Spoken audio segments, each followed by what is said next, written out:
ఇక టీడీపీ వైఎస్ఆర్సీపీ ఈరోజు పార్లమెంట్లో అవిశ్వాస తీర్మానం ప్రవేశపెట్టిన సందర్భంగా మరి పార్లమెంటు లోక్సభలో ఏం జరగబోతోంది? చర్చకు అనుమతిస్తారా? సభ సజావుగా జరిగేటువంటి అవకాశాలు కనిపిస్తూ ఉన్నాయా?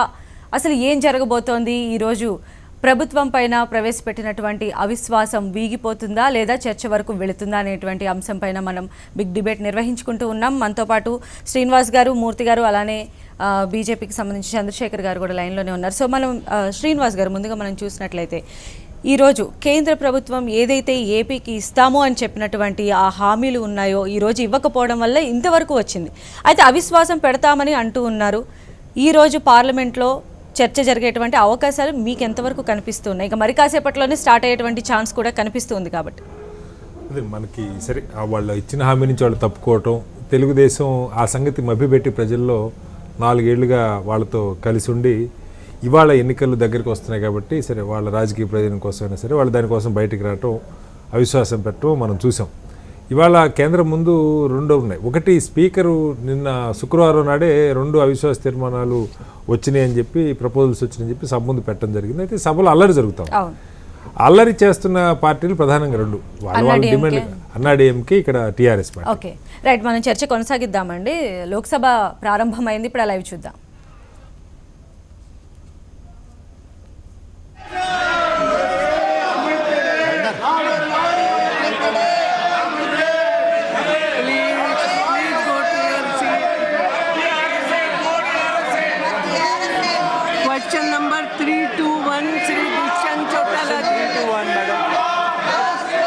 उत्तर सदन के भेजिए, इनको वापस भेजिए। Please go to your seat. अध्यक्ष महोदय, माननीय मंत्री से please, the house stands adjourned to meet again at 12 o'clock.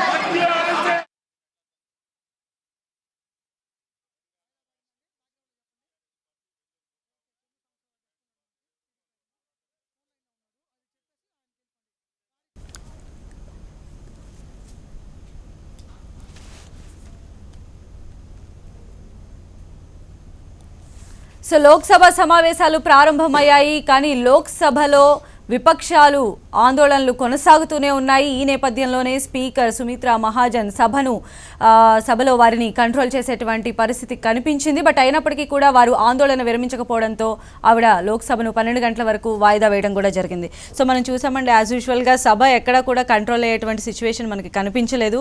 So as యూజువల్గా చర్చ జరిగేటువంటి అవకాశం ఎంతవరకు ఇప్పుడు కనిపిస్తుంది? ఇప్పుడు కేంద్రంలో అధికారుల ప్రభుత్వానికి మద్దతు ఇస్తున్న వాళ్ళు సభలో అల్లరి చేయటం అన్నది హాస్యాస్పదం. మద్దతు ఇస్తున్న వాళ్ళు అల్లరి ఎందుకు చేస్తారు? ప్రభుత్వం ఇప్పుడు అన్నాడీఎంకే ఉంది, అన్నాడీఎంకే ప్రభుత్వంతో కొనసాగుతోంది. నిన్నటిదాకా తెలుగుదేశం సభలో ఆందోళన చేయలేదు కదా. కాబట్టి అన్నాడీఎంకే ఆందోళన చేస్తుంది అంటే వాళ్ళ భాగస్వామిగా ఉండి, ఎందుకంటే భాగస్వామి ప్రభుత్వంలో లేకపోవచ్చు, ఇవాళ పన్నీర్ సెల్వం కానీ పళనిస్వామి కానీ పూర్తిగా వాళ్ళతోటే ఉన్నారు. వాళ్ళే ముఖ్యమంత్రులు, కేంద్రం ఎలా నిర్ణయిస్తే అలా జరుగుతుంది. వీళ్ళిద్దరూ లెగిస్తే వాళ్ళ పార్టీలో భాగంగా వాళ్ళు వ్యవహరిస్తున్నారు, యాజ్ ఇఫ్ ఇట్ ఇస్ బీజేపీలో పార్ట్ లాగా. రైట్, మనతో పాటు టీడీపీ నేత ఉన్నారండి సాంబశివరావు గారు, వారి మాటలు కూడా విందాము. సాంబశివరావు గారు చెప్పండమ్మా. నమస్కారం. నమస్తే అండి. ఈరోజు మనం చూస్తున్నాం, అంటే టీడీపీ వైఎస్ఆర్సీపీ ప్రవేశపెట్టింది, బట్ లోక్సభలో అయితే చర్చకు దారితీసేటువంటి పరిణామాలు ఏం కనిపించలేదు, వాయిదా పట్టడం కూడా జరిగింది. మీ హోప్స్ ఏంటి మరి? అంటే మేమైతే దీన్ని అవిశ్వాస తీర్మానం పెట్టాలని, ఇది అవిశ్వాస తీర్మానం పెడితే గవర్నమెంట్ పడిపోతున్న ఉద్దేశం కాదు. కానీ అసలు ఎవరెవరు ఇటు పక్కన ఉన్నారు, ఏ పార్టీలు ఆంధ్రప్రదేశ్ జరిగిన అన్యాయం మీద మాట్లాడితే వాళ్ళ స్టాండ్ ఏంటో తెలుసుకోవడం కోసమని ఇది అటు వైఎస్ఆర్ వాళ్ళు పెట్టారు, టీడీపీ వాళ్ళు పెట్టారు, ముందు ఏది పెట్టినా కానీ దాని సారాంశం అదమ్మా. అయితే ఇప్పుడు బీజేపీకి ఉన్న ఛాలెంజ్ ఏంటంటే they have to allow this. సభలో స్పీకర్ గారు దీన్ని అలౌ చేయాలి, సభను ఆసక్తి తీసుకురావాలి, అలౌ చేసి డిస్కషన్ జరగాలి. ఇప్పుడు అది మనకున్నటువంటి కనీస హక్కు, అది పార్లమెంటు సభ్యులకు ఉన్న కనీస హక్కును కూడా స్పీకర్ గారు కాపాడలేని పరిస్థితిలో ఉందంటే అది డిస్కషన్కి దారితీస్తుంది. పరిస్థితులు ఏమైనా కానీ ఆంధ్రప్రదేశ్ కి విభజన చట్టంలో ఉన్న హామీల్ని అమలు చేయటంలో కేంద్ర ప్రభుత్వం విఫలమైంది. కాబట్టి కేంద్ర ప్రభుత్వం మీద ఇప్పుడు మనం పెట్టాల్సిన డిస్కషన్ పెట్టాల్సిందే, కేంద్ర ప్రభుత్వం దానికి సమాధానాలు చెప్పాల్సిందే. జనరల్ గా ఏం జరుగుతుందంటే ఇక్కడ నాకు అర్థం కాని విషయాలు, అక్కడ పెద్దలు శ్రీనివాస్ గారు వాళ్ళందరూ ఉన్నారు, వాళ్ళు కూడా చాలా నుంచి మాట్లాడుతున్నారు వీటి మీద.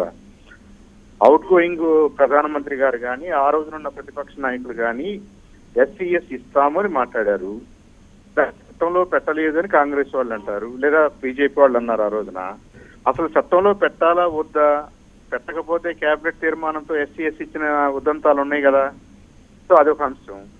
ఇప్పుడు బీజేపీ వాళ్ళు ఏమంటారంటే మేము చేస్తామని కొన్నాళ్ళు, చేయలేమని కొన్నాళ్ళు, ప్లానింగ్ కమిషన్ లేదు కాబట్టి, నీతి ఆయోగ్ వచ్చింది కాబట్టి, ఇక ఫ్యూచర్ లో ఎవరికి ఎస్సీఎస్ ఇచ్చే అవకాశం లేదు కాబట్టి అంటున్నారు. లేదు కాబట్టి అనే దానికి మరి రాజ్యాంగ సవరణ జరగలేదు కదా. రాజ్యాంగంలో ఉన్న ఒక ప్రొవిజన్ ని ఇక మేము ఎవరికి ఇవ్వబోవటం లేదు అని ఒక డెసిషన్ తీసుకోవడానికి ఈ ప్రభుత్వానికి హక్కు ఏముంది? అదొక క్వశ్చన్ రావాలి. ఆ క్వశ్చన్ కూడా సమాధానం కావాలి. తర్వాత మేము ప్రత్యేక ఫైనాన్షియల్ అసిస్టెన్స్ ఇస్తామన్నాం కదా అన్నారు. ఇస్తామన్న దానికి చట్టబద్ధత కల్పించమని మనం అడుగుతున్నాం. ఆ వివరాలు ఏంటో చెప్పండి, దానికి చట్టబద్ధత కల్పించండి అన్నాం. దానికి ఎందుకని చట్టబద్ధత కల్పించలేకపోతున్నారో కూడా పార్లమెంట్ కు చెప్పాల్సిన బాధ్యత ప్రభుత్వానికి ఉంటుందని నేను అనుకుంటున్నాను.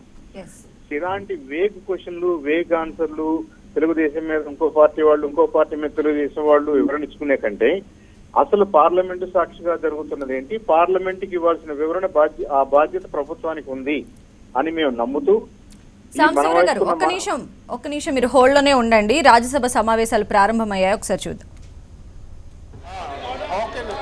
House is not in order. What do I say? It's a very important issue. देखा हम लोग मित्रों, ये लोग हंस रहे, मजाक का विषय बन जाएगा पार्लियामेंट, ऐसा मत होने दीजिए.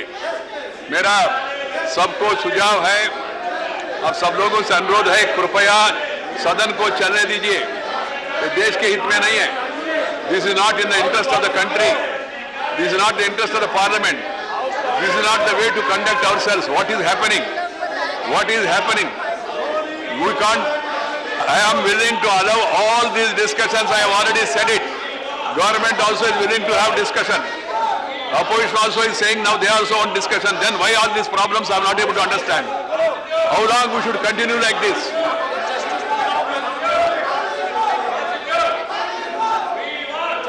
People have already started criticizing us. You don't go to your seats. So it is time they are asked to. The House is adjourned to meet at 11 hours tomorrow, Tuesday, 20th March 2018.